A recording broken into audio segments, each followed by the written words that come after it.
Welcome back to the morning show, and thank you so much for staying with us. We begin conversations this morning by speaking with Sergeant Kerron Jonas. He's the operations sergeant at the Sherburne Road Police Station. As you are aware, once T.T.P.S is in the house, we're going to get our crime updates as it relates to things happening on the island of Tobago. And we're also talking about the tint regulations for vehicles. Yes, that is a thing, and we're going to have that conversation this morning. Good morning and welcome. Hi, good morning. Morning to the viewers of the Tobago Updates. All right, thank you so much for being with us this morning. As you are aware, once T.T.P.S is in the house, we'd like to know what activities took place on the island of Tobago over the past week and weekend in terms of any criminal activities, any arrests, anything that we could, report this morning. Right, well, recently we had over the weekend the Island Crashers event. I would like to report that that event was very safe. Right, the young people will have came to Tobago and enjoyed themselves, right? And also recently, I'm sure the public will have been aware that there was a drug bust on the port, right? And that success is attributed to the information that the public has given to the police. So we continue to work with the public, and we want to impress on the public to continue to give us the information so that we can do what we have to do to reduce crime on the island of Tobago and by extension Trinidad and Tobago.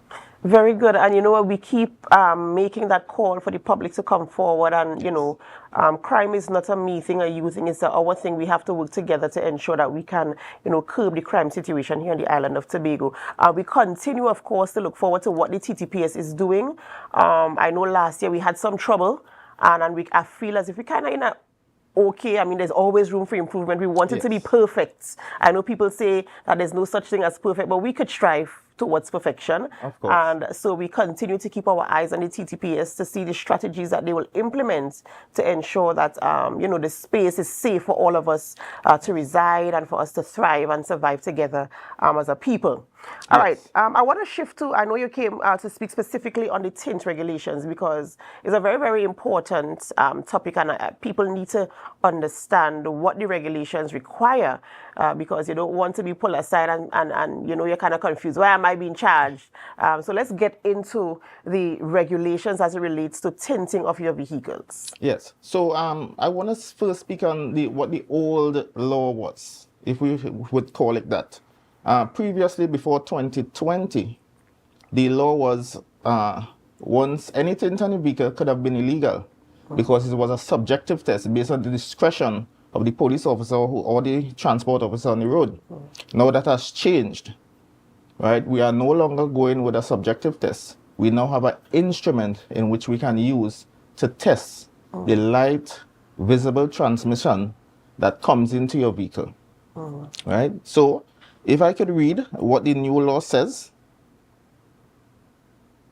Section 3(1) of the regulations, the motor vehicle and tint and window regulation says that a person shall cause or permit a vehicle to be used or driven on or have charge of a vehicle upon any road where a window or window of the vehicle is composed of, coated or covered by, or treated or darkened with any material, overlay, or other product that has the effect of making windscreen window non-transparent or reduce the visible light transmittance of the window, or unless that vehicle, the front windscreen of that vehicle, the visible light transmission can be 70%. The other windows, the front of that vehicle, 30%. All rear windows, 20%. Now, this does not say that the tint has to be 20%, but the visible light transmittance that comes into the window must project that light into that vehicle.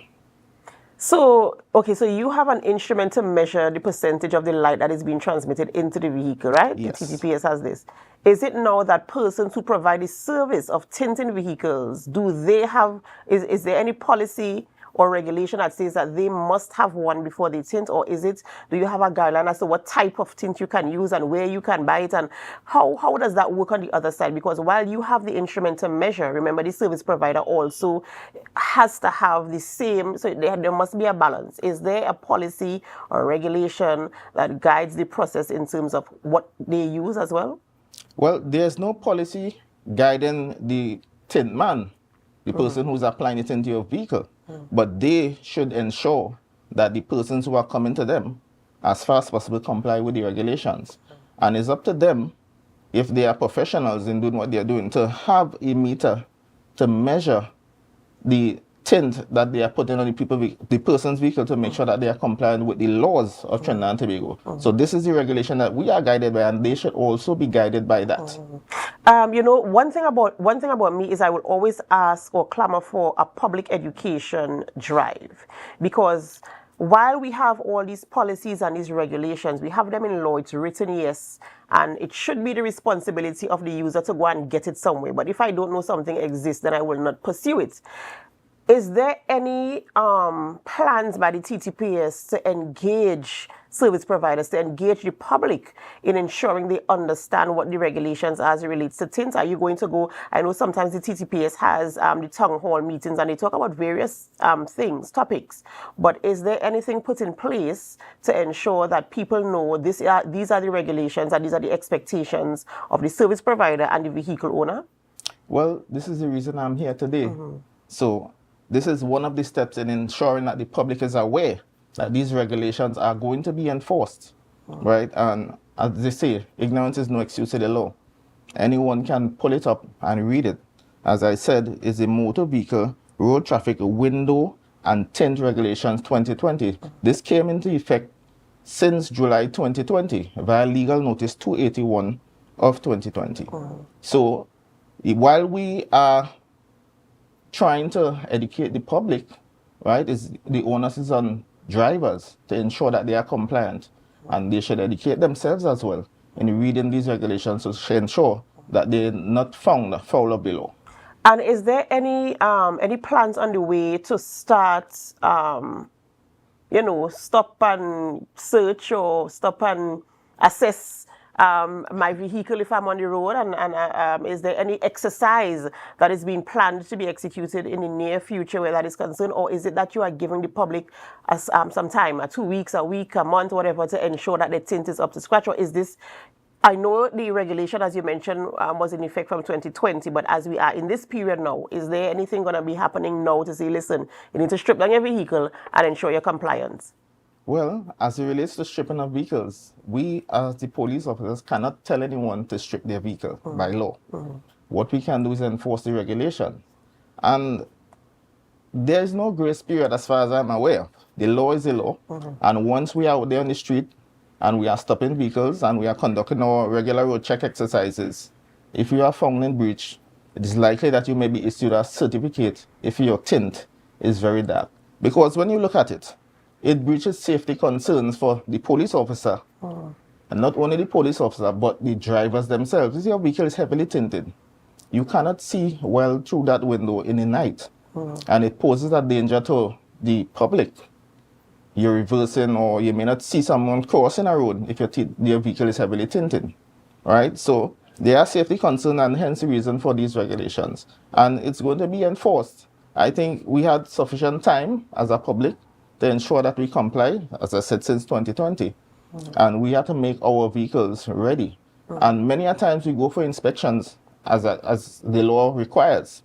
And once we go for inspections, our vehicle is supposed to be roadworthy, and this is one of the things that they will check to ensure that your tint is compliant with the regulation. And you know, you're talking about the percentage of light that's supposed to transmit through the vehicle. Is it both day and night? Because I mean, we have different type of lighting for day and different type of lighting for night. Right. So which lighting we using? Well, it does not matter whether it's midnight or 12 o'clock midday. The device is in such a way that it will check and be accurate enough to tell the light transmitter that is coming into any vehicle, right? That device is a two-part device. It's a component. It's calibrated before it is used by the officer, and it will be placed against a window. And once that is placed against the window, it will give you a reading as accurately as possible and tell you how much light is coming into that vehicle. So as I said before, I want the public to be clear on this. The front windscreen, 70%. There's an anti-glare band that we put at the top of our windscreen that blocks out the sunlight from your eyes. That anti-glare band could be 35% by law. any windows at the front, 35%, and any windows at the back, 20%. Anytime you are found to be in breach of those regulations, as I said, the likelihood of you getting a certificate is very high. And the width of the band that they put on the windscreen on the top part, what is the dimensions for that width? Right. By law, it's 15 centimeters or 6 inches. For larger vehicles above class 3, the bandwidth, the regulation says that it should be at the top of where the wiper blade passes.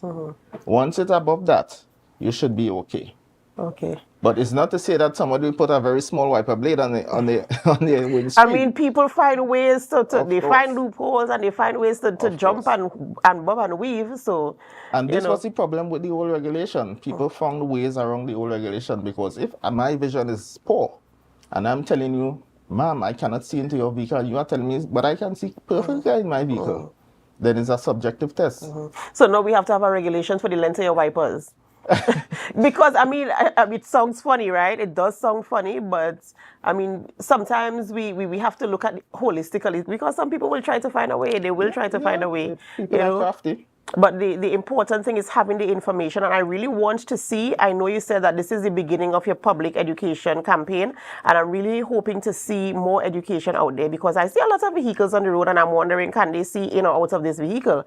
And to give people a fair chance, although the regulation was established in 2020, I want to see a public education. I want people to be engaged in the conversation, and because I don't want somebody to say, well, I didn't know there was a regulation, because nobody's going to get up off their bed in 2020 when we're in a pandemic and say, let me see if they have a motor vehicle tint regulation there. Let me just go and check and see. Nobody's going to check that. So the onus really is, while we have a personal responsibility, the T.T.P.S really has to do that drive to ensure that people get the information. And I want to say it's not a new law. It's just that it has changed from what it was, from being a subjective test, to ensure that there's some level of certainty when it comes to tint regulation. And so a person can be assured that, listen, hey, if I'm below the standard, I can be ticketed. It's not that the police is going to go there and ticket everybody that they see. It's up to the discretion of the officer at the end of the day. Right? But persons have to ensure that as far as possible that they should be compliant with this, because it's a very dangerous thing. Imagine you're a police officer out there on the street, and we know the amount of firearms that are prevalent out there, and you are stopping a vehicle and you cannot see anything in that vehicle.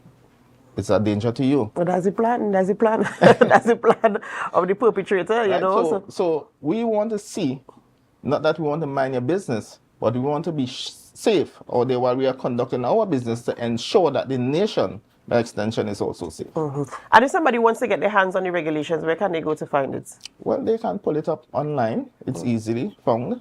Right. And tell me the name of the regulation so they could put Again, let me be accurate. The Motor Vehicle and Road Traffic Window and Tint Regulations 2020. And what is the charge? You mean the penalty? The penalty, sorry, well, the penalty. The penalty could be up to $5,000 according to the regulation. But there are different charges for, per se, like if you are found in breach of one of the light transmission, the charge for that certificate would be issued to you is $2,000. Right? I would also want to talk about, sometimes some vehicles come with the manufacturer pre-tinted. That's right. Right? So once that vehicle came that way from the manufacturer and it is passed by the license authority, it is okay. But if you now take it upon yourself and go to the tint man, and you overlay that with any material, it does not have to be tint. It could be stickers as well.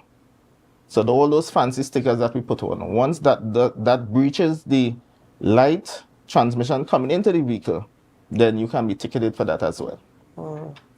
All right, ladies and gentlemen, you're getting the information here this morning on the Morning Show on Tobago Updates Television. You have to be very, very careful and cautious when applying tint to your vehicles, because at the end of the day, I mean, we want to cooperate. Yes, I mean, I know, as vehicle owners, you want to be comfortable in your vehicle. Yes. When the sun comes in there, it burns your skin, right?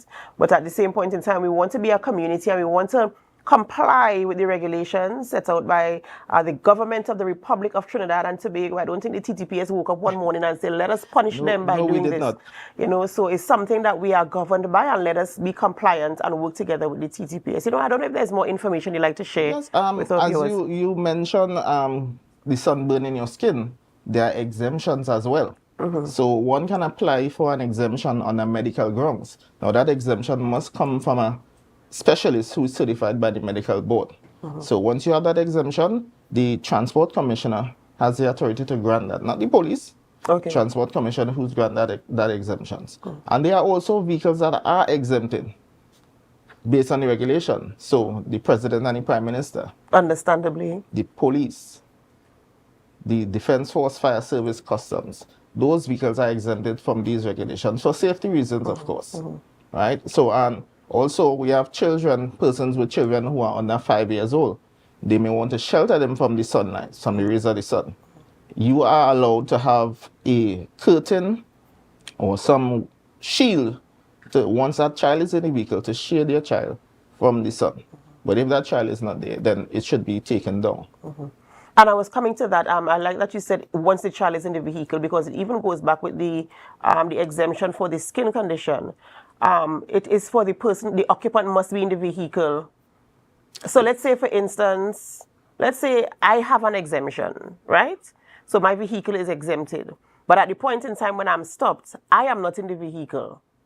Well, So is the exemption for the vehicle or for the person? the exemption would be for the vehicle. Okay. Once you are the owner of the vehicle, the registered owner of the vehicle, the exemption would be for the vehicle and not the person. Okay, good. So if anyone else is found driving that vehicle, they can produce that exemption. It will be for the vehicle, and the exemption should be in the vehicle at the appointed time when you are stopped. All right, good. Well, that of course, I mean, that is obviously evident. You wouldn't want to take that risk and pay that $2,000 fine. You'll be surprised. You know, it's good information you're sharing here this morning, and I do hope that, you know, that we pay attention. We have a personal responsibility. Let's just do what we know is right. I know some things might appear as, oh gosh, they come with something again, but it's not new. It's just an adjustment to what was there before. Because you have to also remember, officer, that persons were relaxed. The regulations were relaxed. I know you're saying, well, we adjusted it in 2020. And as I said, nobody in 2020 was paying attention to anything other than the pandemic. Yes. Right? So, T.T.P.S has to, and I feel as if you should give people a little grace, but T.T.P.S has to do their due diligence and ensure persons are informed, that they have all the information necessary where this is concerned, so that they can do the needful. As I said, it's up to the discretion of the officer at the point in time. But I would want to say as well, we have been warning persons while we are out there on roadblock exercises, because you see a lot of heavily tinted vehicles approaching you on a roadblock. And persons have been told over time, hey, listen, the tint meter is going to come. Get your vehicle in readiness. So I'm sure that there are members of the public who can attest to that. And have you all charged any in this period? Have you all charged anyone within the last, let's say, the month or so? Well, the training of the use of the tint meter has taken place within the last week or two. Okay. And so going forward, so now is the time for people to put speed on the wheels and ensure that the police will continue to be out there, and we'll be vigilant, and as far as possible, we'll try to enforce the regulations. Okay. Right? We still want to be fair and want to let people know that the police is not just about charging persons, but to ensure that we all are compliant with the rules and regulations of the laws at the land. All right, thank you so much. Ladies and gentlemen, we've been speaking with Sergeant Kerron Jonas, Operations Sergeant at the Sherburne Road Police Station. This morning we're talking about the tint regulations for your motor vehicle. I hope you got the information here, and if you don't, look out for the T.T.P.S. In fact, go down to Sherburne Station and ask for Sergeant Jonas for him to give you more information, and look out for them with their public education campaign as they continue informing the public on how to, what are the accepted tint regulations for your vehicle. We have to go for a short break before we continue conversations in studio, and as we go, we invite you to help us. We invite you to help us. Yes, that's correct. Share the live, share the live, share the live. We'll be right back.